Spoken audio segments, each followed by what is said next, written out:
Hello friends, welcome to exam Guru official YouTube channel. आप सभी का स्वागत है मेरा आज के इस वीडियो में। फ्रेंड्स देखिए, आज का जो वीडियो है बहुत ही ज़्यादा इंपॉर्टेंट रहने वाला है उन सभी छात्रों के लिए जो किसी ना किसी गवर्नमेंट एग्जाम की प्रिपरेशन कर रहे हैं। और स्पेशली यहाँ पर मैं बात कर रहा हूँ ग्रुप डी वाले एस्पिरेंट की। देखिए मेरे साथ जो है बहुत सारे स्टूडेंट ग्रुप डी के जुड़े हुए हैं, इसलिए यहाँ पर स्पेशली मैं बात करूँगा ग्रुप डी की। देखिए अगर आप लोग चाहें तो अभी से भी आप लोग प्रिपरेशन कर 30 से 60 दिन में अपना एग्जाम क्रैक कर सकते हैं। 5 ऐसे गोल्डन टिप्स मैं आपको बताने वाला हूँ। अगर इन 5 टिप्स को आप फॉलो कर लेते हैं और प्रॉपर तरीके से अगर आप इसको फॉलो कर लेते हैं तो मैं गारंटी के साथ कह सकता हूं कि जिस स्टूडेंट ने अभी तक कुछ भी नहीं पढ़ा है, कुछ भी तैयारी नहीं करी है, सिर्फ 60 दिन में जो है आसानी से एग्जाम को क्रैक कर सकता है। और मैं आपको बता दूं ग्रुप डी के एग्जाम के लिए अभी आपके पास लगभग 60 दिन बचे हुए हैं, यानी कि 2 महीने में आप बहुत ही अच्छी प्रिपरेशन कर सकते हैं। लेकिन ये 5 टिप्स आपको प्रैक्टिकली फॉलो करने होंगे, सिर्फ इनको सोचने से या फिर देखने से कुछ नहीं होगा। चलिए बात करते हैं कि किस तरह से आप लोग 60 दिन में जो है एग्जाम को क्रैक कर सकते हैं। देखिए 5 important tips to crack any government exam. वैसे तो ये वीडियो जो है वो सभी गवर्नमेंट एग्जाम्स के लिए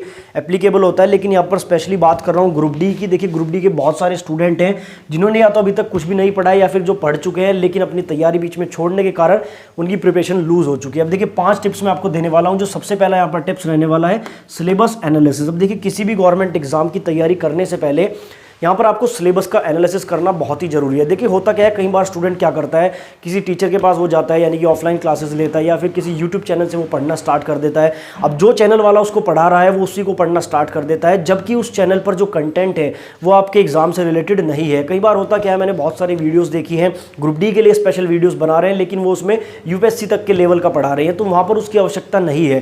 तो यहाँ पर सबसे पहले तो आपको समझना होगा कि सिलेबस को आपको जो है किस तरह से एनालाइज करना है। आपको पता होना चाहिए कि जो एग्जाम आप देने वाले हैं उस एग्जाम में किस तरह के क्वेश्चन आते हैं, किस लेवल के क्वेश्चन आते हैं। अब देखिए अगर आप सिर्फ उस लेवल के हिसाब से पढ़ेंगे तो आपको कम पढ़ना पड़ेगा और वहां पर जो है आपकी क्वालिटी में भी इंप्रूवमेंट हो जाएगा। तो सबसे पहले तो आपको सिलेबस का एनालिसिस करना है। सिलेबस को एनालिसिस करने के लिए सबसे बेस्ट जो मेथड होता है वो होता है आपके प्रीवियस ईयर के क्वेश्चंस। देखिए मैं बार बार अपनी वीडियोस में ये बात आपको कहता हूं कि सबसे पहले आपको प्रीवियस ईयर क्वेश्चंस देखने हैं, उनको जो है ट्राई करना है। देखिए उसी से आपको पता लगेगा कि जिस एग्जाम की आप प्रिपरेशन कर रहे हैं उस एग्जाम का जो है लेवल क्या रहता है, किस तरह के क्वेश्चन वहां से पूछे जाते हैं, किस टॉपिक से कितने क्वेश्चन आते हैं। कई बार ऐसा होता है कुछ टॉपिक्स आपके लिए बिल्कुल बेकार होते हैं लेकिन आप उन पर अपना टाइम वेस्ट कर रहे होते हैं, तो वहां पर आपको अपना टाइम वेस्ट नहीं करना है, उन टॉपिक्स को आपको नहीं करना है। कुछ सिलेक्टेड टॉपिक्स जो आपके एग्जाम में बार बार पूछे जाते हैं, अगर सिर्फ आप उन सिलेक्टेड टॉपिक्स को पढ़ेंगे, क्वालिटी के साथ पढ़ेंगे, तो डेफिनेटली आपको इंप्रूवमेंट देखने को मिलेगा। तो देखिए सबसे पहला जो होता है सिलेबस एनालाइज करना होता है। उसके लिए मैंने आपको बता दिया है प्रीवियस ईयर के क्वेश्चंस जो है आपको लगाने हैं। कोई भी प्रीवियस ईयर की आप बुक ले लीजिए, कहीं से भी आप प्रीवियस ईयर के क्वेश्चंस एक बार जरूर देखें एग्जाम की तैयारी करने से पहले। दूसरा यहाँ पर मेरा पॉइंट है प्लानिंग एंड टाइम टेबल। अब देखिए आपने प्रीवियस ईयर क्वेश्चंस को देख लिया, आपको पता लग गया कि एग्जैक्ट सिलेबस क्या है, कौन कौन से टॉपिक मुझे पढ़ने हैं, उन सभी को आपने नोट डाउन कर लिया। अब उसके बाद यहाँ पर होता है प्लानिंग। अब आपको उसके लिए प्लानिंग बनानी पड़ेगी कि किस तरह से आपको उन टॉपिक्स को पढ़ना है, कितने दिन में आपको पढ़ना है, डेली आपको कितने घंटे पढ़ना है। तो यहाँ पर एक प्रॉपर प्लानिंग का होना बहुत जरूरी है, यानी कि एक प्रॉपर टाइम टेबल का होना बहुत जरूरी है। अब देखिए यहाँ भी मैं आपको थोड़ा सा सजेस्ट करूंगा, जब भी आप प्लान बनाएं तो आपको जो है अपने प्लान्स को डेली चेंज नहीं करना है। एक बार आप कोई एग्जैक्ट प्लान बना लीजिए, सिर्फ उसी प्लान पर आपको फोकस करके चलना है। अगर रोज रोज आप अपने प्लान्स को चेंज करेंगे तो कभी भी आपको अचीवमेंट नहीं मिलेगी। साथ ही मैं आपको एडवाइस करूंगा कि आपको छोटे छोटे टारगेट्स बनाने हैं। देखिए टारगेट्स बनाने से मेरा क्या मतलब है, आपको यहाँ पर फिक्स कर लेना है कि आपको 20 क्वेश्चन यहाँ पर बायोलॉजी के डेली पढ़ने हैं, 20 क्वेश्चन आपको फिजिक्स के पढ़ने हैं और 20 क्वेश्चन आपको केमिस्ट्री के पढ़ने हैं। सिर्फ 20 क्वेश्चन पर अगर आप फोकस करेंगे, वो छोटा सा टारगेट आपको जो है अचीव करने में भी आसानी होगी। कई बार स्टूडेंट क्या करता है, बहुत बड़ा टारगेट बना लेता है कि मैथ का जो है मुझे पूरा चैप्टर आज ही खत्म करना है।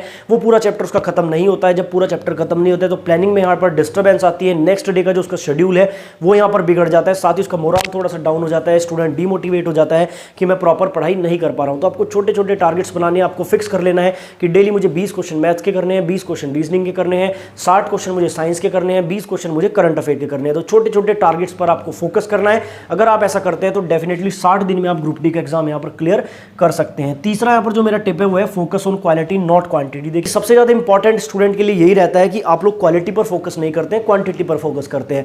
मैंने बहुत सारे स्टूडेंट को ऐसा देखा है, इवन मैं जब प्रिपरेशन कर रहा था तो मैं भी क्या करता था, यहाँ पर क्वांटिटी पर ज्यादा फोकस करता था, ज्यादा से ज्यादा क्वेश्चन ट्राई करने की कोशिश करता था, ज्यादा से ज्यादा कंटेंट को जो है पढ़ने की कोशिश करता था, लेकिन क्वालिटी पर मैं ध्यान नहीं देता था। बहुत सारे स्टूडेंट ऐसे जो क्वालिटी पर ध्यान नहीं देते हैं लेकिन क्वांटिटी क्वालिटी पर पूरा ध्यान देते हैं। तो ऐसा आपको नहीं करना है, क्वालिटी पर आपको ध्यान देना है। देखिए अगर आप 20 क्वेश्चन पढ़ रहे हैं, वो 20 क्वेश्चन आपको इस तरह से पढ़ने हैं कि वो लाइफ लॉन्ग आपको जो है याद हो जाए। आप उनमें कोई ट्रिक्स लगाएं, ट्रिक्स के माध्यम से याद करें, उसको कहीं लिख के याद करें, कैसे भी करें, लेकिन आपको जो है क्वालिटी पर फोकस करना है। ज़्यादा आप पढ़ लेते हैं लेकिन आपको याद नहीं रहता है तो वो पढ़ना बिल्कुल बेकार है। आप कम पढ़ लीजिए लेकिन उसको बिल्कुल क्वालिटी के साथ पढ़े। कई बार देखिए होता क्या है कि आप ज़्यादा पढ़ने के चक्कर में सारे टॉपिक्स थोड़े थोड़े पढ़ लेते हैं, मतलब उसको अच्छे से नहीं पढ़ते हैं। एग्जाम में क्वेश्चन आता है तो आप कंफ्यूज हो जाते हैं, आप आंसर नहीं कर पाते हैं। लेकिन मान लीजिए आपने सिर्फ गिनती के 5 टॉपिक पढ़े हैं, लेकिन वो इतने अच्छे से पढ़े हैं कि जैसे आपके एग्जाम में वहां से क्वेश्चन आया तो आप एकदम से उसको कर देंगे, यानी कि वहां पर आप श्योरिटी के साथ आंसर कर सकते हैं। तो यहाँ पर क्वालिटी का थोड़ा सा डिफरेंस रहता है। जो आपके टॉपर्स होते हैं वो क्वालिटी पर फोकस करते हैं, ना कि क्वांटिटी पर। तो आपको क्या करना है, आपको क्वालिटी पर फोकस करना है। जितना भी आपको पढ़ना है बिल्कुल अच्छे से पढ़ना है, इस तरह से पढ़ना है कि आपको लाइफ लॉन्ग के लिए वो याद हो जाए और एग्जाम में अगर क्वेश्चन आए तो आप आसानी से अटेम्प्ट कर जाए। नेक्स्ट यहाँ पर मेरा जो पॉइंट है वो है स्टडी मटेरियल। अब देखिए मान लीजिए आपने सिलेबस को एनालाइज कर लिया है, प्लानिंग आपने बना ली है, टाइम टेबल भी आपने बना लिया है, उसको स्टार्ट कर दिया है। अब यहाँ पर फोकस किया आपने क्वालिटी के ऊपर, यानी कि आपने सोच लिया कि मैं क्वालिटी के ऊपर फोकस करूंगा। अब बात होती है स्टडी मटेरियल की। अब देखिए स्टडी मटेरियल को लेकर भी बहुत सारे स्टूडेंट कंफ्यूज रहते हैं।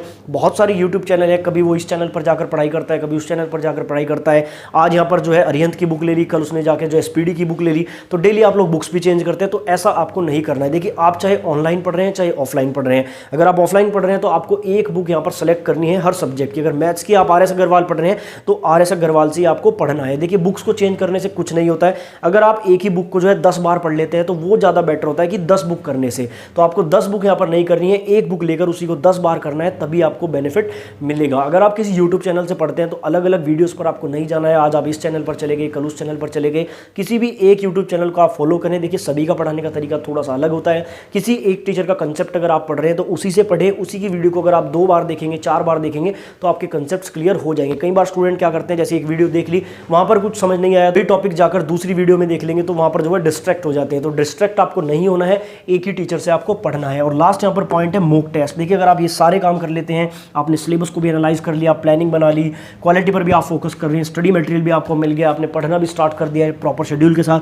लास्ट में आप कहते हैं मॉक टेस्ट। देखिए मॉक टेस्ट आपको बिल्कुल लास्ट में लगाने हैं जब आपको ऐसा लगे कि आपने सब कुछ सीख लिया है। बहुत सारे स्टूडेंट मैंने ऐसे देखे हैं जो स्टार्टिंग में मॉक टेस्ट लगाना शुरू कर देते हैं। वहां पर होता क्या है कि उनसे क्वेश्चंस अटेम्प्ट नहीं होते, क्योंकि ना तो उन्होंने अच्छे से कुछ पढ़ा है, ना ही उनका सिलेबस कंप्लीट है, तो क्वेश्चंस वहां पर अटेम्प्ट नहीं होते हैं, जिसके कारण उनका मोरल डाउन होता है, डिमोटिवेट होते हैं। तो आपको ऐसा नहीं करना है। मॉक टेस्ट आपको लगाने जरूर है। देखिए मॉक टेस्ट का रोल बहुत ही इंपॉर्टेंट रहता है। जब आप अपना सिलेबस कंप्लीट कर लेते हैं, जब आप पढ़ लेते हैं, तो आपको यहाँ पर चेक करना होता है कि जो आपने पढ़ा है उसमें से आपने कितना सीखा है, या फिर आपको कितना उसमें से याद है, और एग्जाम में आप कितना अटेम्प्ट कर सकते हैं, आप एग्जाम के किस लेवल पर हैं, या कि एग्जाम में आप कितना अटेम्प्ट करेंगे, किस लेवल पर आप स्टैंड करते हैं। ये सारी बातें आपको जो है मॉक टेस्ट के द्वारा ही पता लगती हैं। तो सेल्फ एनालिसिस करने का आपको यहाँ पर मौका मिलता है। आपको जो है 2 मॉक टेस्ट कम से कम डेली लगाने हैं जब आपका सिलेबस कंप्लीट हो जाता है। फिर से मैं आपको बता दूं, मॉक टेस्ट आपको बिल्कुल लास्ट में लगाने हैं, स्टार्टिंग में मॉक टेस्ट लगाने का कोई भी फायदा नहीं होता है। तो गाइज ये 5 गोल्डन टिप्स थे। अगर आप इनको फॉलो करते हैं, डेफिनेटली मैं आपको गारंटी के साथ कह सकता हूँ 60 दिन में आप जो है ग्रुप डी का एग्जाम क्लियर कर सकते हैं। लेकिन ये जो 5 पॉइंट मैंने आपको बताया, इसको ईमानदारी से अगर आप फॉलो करेंगे।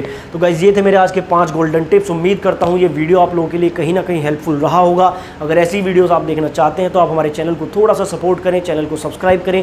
वीडियो आपको पसंद आया तो आप लास्ट में एक लाइक कर सकते हैं। अगर आपका कोई सुझाव है तो आप कमेंट बॉक्स में लिख सकते हैं।